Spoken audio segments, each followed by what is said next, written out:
It's November 24th, 1986, and another remarkable event is about to be uncovered by Arion, Rebecca, and Olly, the Retrospectors.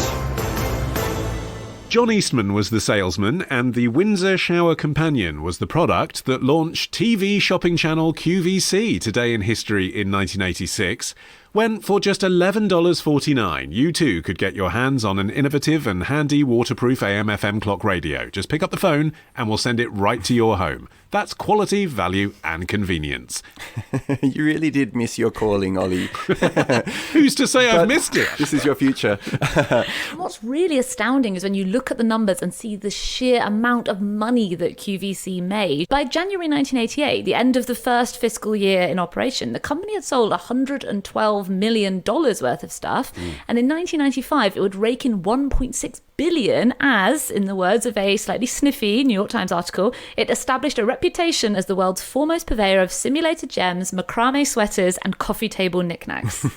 I saw this brilliant quote from Gerald Celente, who's the publisher of the Trends newsletter in the US, and he said, QVC has been able to tap into two of America's biggest thirsts, the need to be entertained and the need to buy enormous amounts of material goods.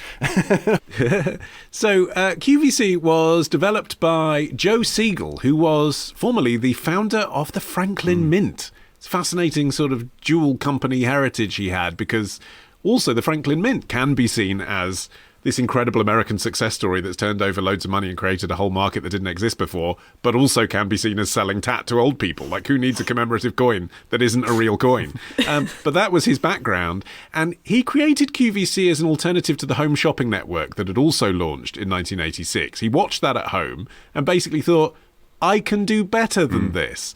And he was right in business terms, because he had basically a plan that was more appealing to the cable providers. He gave them a percentage of sales.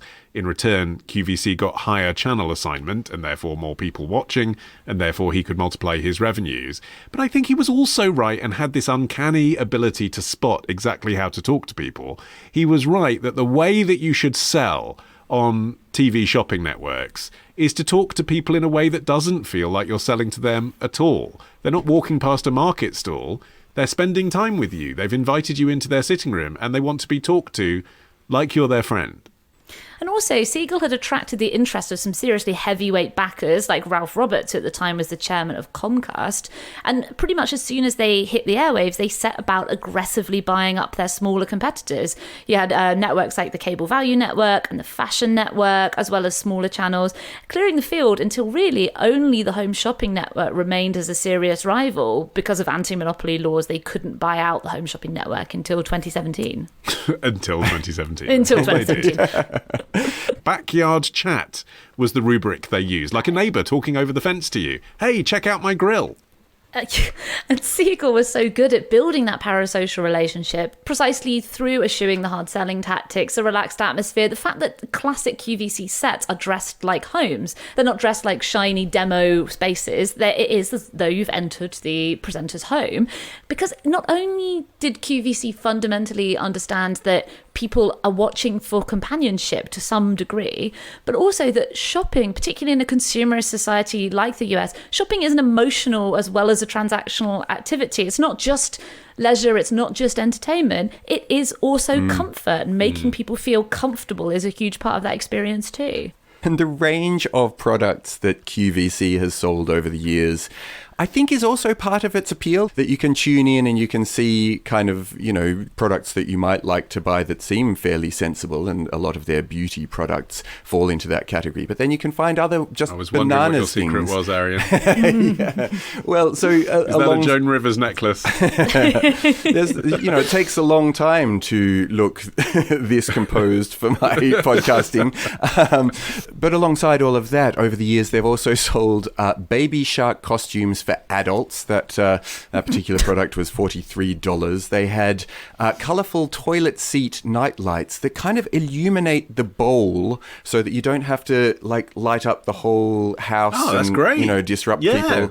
But it does look like a sort of space toilet. And then there was this amazing product in 2016, the Hydro Spa massaging hand sauna, where you put your it's like a sort of like a flotation tank that you might see at a therapeutic spa, but for a single hand. So you just put your hand, it's like a rolling mouse pad, but you get one hand massaged at a time. And I think that's where kind of the anonymity factor of buying on QVC comes in. You know, it really took advantage of the advances that had been made in telecommunications technology to streamline the payment process. Everything could be done instantly over the phone, which meant not only convenience, you know, the instant dopamine hit of getting your new hand massager, but also the fact that you weren't shopping in front of people. If you wanted to buy something a bit weird or a bit goofy, you know that you weren't going to be snickered at. And also, if you were addicted to shopping and you didn't want to be seen spending thousands of dollars on a credit card on a load of tat, you could do it at home without anyone to judge you. Yeah.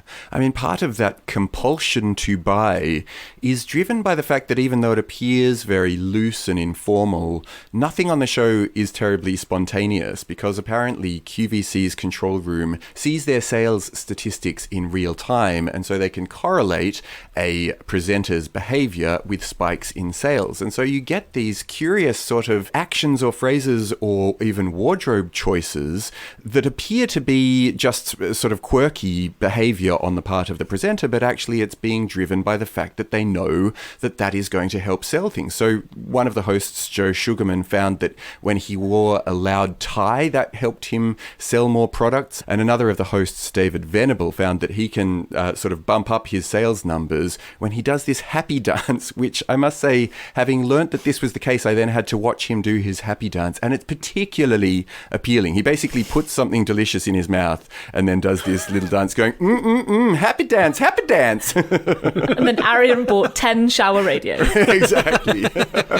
And a baby shark costume for good measure. The hiring process is famously very rigorous. You know, getting these kinds of presenters who can shift this much merchandise is no easy thing. And I mean, I don't think there can be a much harder job in broadcasting than, you know, you're in live time, you're finding new things to say about the product for as long as it takes. You're interviewing people who, you know, if you're interviewing the founder or the creator of a product, they may not necessarily be the most media trained individuals. So you're trying to keep the atmosphere going with them as well. So there are thousands of auditions to fill just a handful of spots at any one time. And presenters undergo 6 months of training before they're ready to hit the air. And even guests on programs have a crash course in QVC's signature style to make sure that they're not ruining the vibe by being stiff or sweaty. There was a magnificent story about Marlon Brando almost going on QVC, basically because he was in financial trouble in 2001 and was just looking for any opportunity to make some quick cash. And he suggested to his secretary, Alice Marchak, that he should go on QVC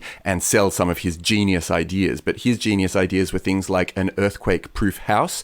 And she was like, I don't Thank God think... somebody finally thought to come up with that. I mean, it is a great idea. I would buy one, just maybe not over the phone from you know, QVC. But instead, Marchak said, why don't you try putting together a DVD that's like all about how to be a good actor? And Brando was like, yeah, good idea. Invested $50,000 of his own money, creating what were apparently incredibly bizarre seminars on the craft of acting. And the footage was so strange that Brando never wound up on QVC and died before the footage could ever reach the light of day. Not every product works on QVC, and actually not every company is the right fit for QVC either.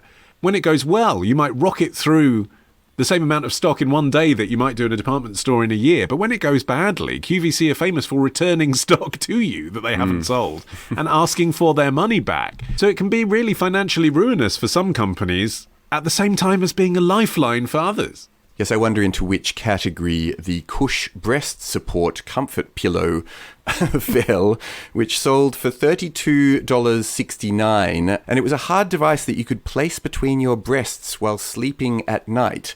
I wonder if that was the making or the breaking of the company that chose to go on QVC with it. I suspect that's the product Marlon Brando bought in his later days, isn't it? And so another week of retrospecting ends. But next week begins a day early at Club Retrospectors. Join us now to get an exclusive episode every Sunday. Patreon.com/retrospectors.